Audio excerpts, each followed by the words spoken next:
Alors Josué dit, ouvrez l'entrée de la caverne et faites-en sortir ces 5 rois. Et ils firent sortir ces 5 rois, et quand ils les eurent emmenés à Josué, il dit au chef des hommes de guerre, approchez-vous, mettez vos pieds sur les coups de ces rois, ne craignez point, ne vous effrayez point, fortifiez-vous et ayez du courage, car c'est ainsi que l'Éternel traitera tous vos ennemis contre lesquels vous combattez.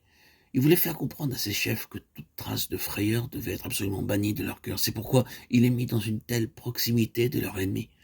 Si Josué donna l'ordre à ses capitaines de mettre leurs pieds sur les coups des rois, le Seigneur a dit à ses disciples, « Voici, je vous ai donné le pouvoir de marcher sur les serpents et les scorpions, et sur toute la puissance de l'ennemi, et rien ne pourra vous nuire. » Luc 10, 19. Mettez vos pieds sur leurs coups. Oui, mais auparavant, les ennemis doivent être tirés de leur retraite. S'il y a des ennemis cachés dans telle ou telle caverne de votre vie, il vous faut les en faire sortir, puis les regarder en face.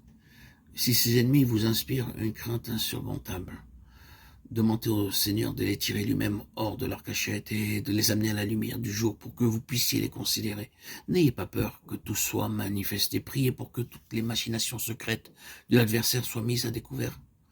Faites-le sortir de sa retraite et mettez vos pieds sur lui. Et le Dieu de paix écrasera bientôt Satan sous vos pieds. Romains 16, 20. C'est une leçon dure à apprendre que de fouler aux pieds nos ennemis. Quand elle me fut enseignée il y a un certain nombre d'années, cela me conduisit dans l'une des plus grandes crises de ma vie.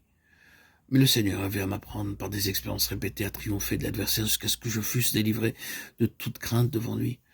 À cette époque, je m'occupais d'une personne que le diable avait séduite d'une manière terrible et je cherchais à lui venir en aide. Je ne savais pas alors ce que je sais maintenant et j'essayais par tous les moyens possibles de l'amener à la délivrance. Mais en vain, à part de courtes périodes de temps.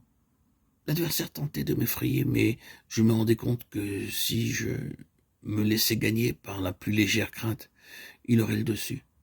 Je connaissais très peu de choses à cette époque-là sur le combat spirituel contre les puissances sataniques. Mais j'avais l'intuition que je ne devais pas les craindre et maintenir mon esprit dans une attitude de virilité, de calme absolu. Il m'arriva plus d'une fois de sortir de chez cette personne après avoir soutenu un combat intense contre la puissance de Satan en elle, pour me rendre directement sur l'estrade. À peine avais-je le temps d'ouvrir ma Bible pour recevoir un message avant de me mettre à parler au public. Bien souvent, j'entendis mes auditeurs faire cette réflexion. Comment cela se fait-il que Dieu bénisse tellement son message? Mais ils se doutaient peu de la manière dont j'avais gagné ma victoire avant de me présenter à eux. J'ai patienté avec cette âme année après année, refusant de m'en décharger, comme j'aurais facilement pu le faire. Mais le Seigneur s'est tenu à mon côté et a exaucé maintes et maintes fois mes supplications. Un jour, par exemple, je me présentais devant Dieu et lui dis, si cette pauvre âme commet des actions qu'il serait nécessaire que je connusse, je t'en prie, mets-les en lumière. Ce même soir, elle me mit une lettre dans la main en me disant, disez cela. C'était une missive écrite par elle à une tierce personne dans laquelle elle lui racontait tout ce qu'elle faisait. Dans ce temps-là, je m'efforçais d'acquérir l'esprit de l'agneau qui était en Jésus. Je me disais que si cet esprit était vraiment manifesté en moi, elle s'en rendrait compte et pourrait être gagnée de cette manière. Mais à mon grand étonnement, son état empirait au contraire de plus en plus. Je croyais que l'esprit de l'agneau tel qu'il était en Jésus-Christ triomphait toujours. Mais au lieu de cela, il me semblait que plus il s'affirmait en moi, plus le diable la tenait en son pouvoir et gagnait du terrain. En désespoir de cause, je m'adressai au Seigneur et lui demandai de m'enseigner ce que j'avais à faire. La réponse fut celle-ci. Mettez vos pieds sur les coups des 5 rois. Je fus d'abord épouvanté à la pensée de devoir mettre mon pied sur le cou de l'ennemi. J'aurais bien préféré que ce fût elle qui mit son pied sur moi. Mettez vos pieds, est-il écrit dans le livre de Josué, sur les coups de ces rois, au verset 25. Ah, mais c'est tellement plus facile d'être un agneau que de faire cela. Je ne reçus cependant aucun autre message, je savais que l'obéissance était le seul chemin qui me mènerait à la victoire. De sorte que quand cette personne vint me voir, au lieu de l'écouter avec un sourire comme si elle n'avait rien fait de mal, je lui dis, Dieu m'a montré que je ne devais plus sourire et être aimable avec vous, jusqu'à ce que vous soyez repentis, que vous ayez renoncé définitivement à toutes vos mauvaises actions.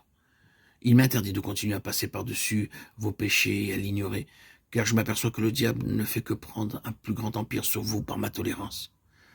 Depuis ce moment-là, je restais ferme comme un roc, refusant absolument de faire comme si tout allait bien, alors que je savais pertinemment qu'elle n'avait pas abandonné ce qui n'était pas en ordre dans sa vie.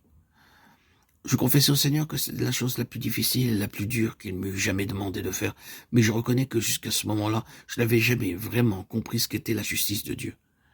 Depuis l'expérience dont je parle, la justice de Dieu m'est apparue, plus aimable que jamais. Je préfère même que mon Dieu soit juste plutôt qu'il soit amour. Pourrais-je adorer un Dieu qui ne serait pas juste? Non. Il me serait impossible d'offrir un culte d'adoration à mon Dieu s'il tolérait le péché, s'il passait légèrement par-dessus.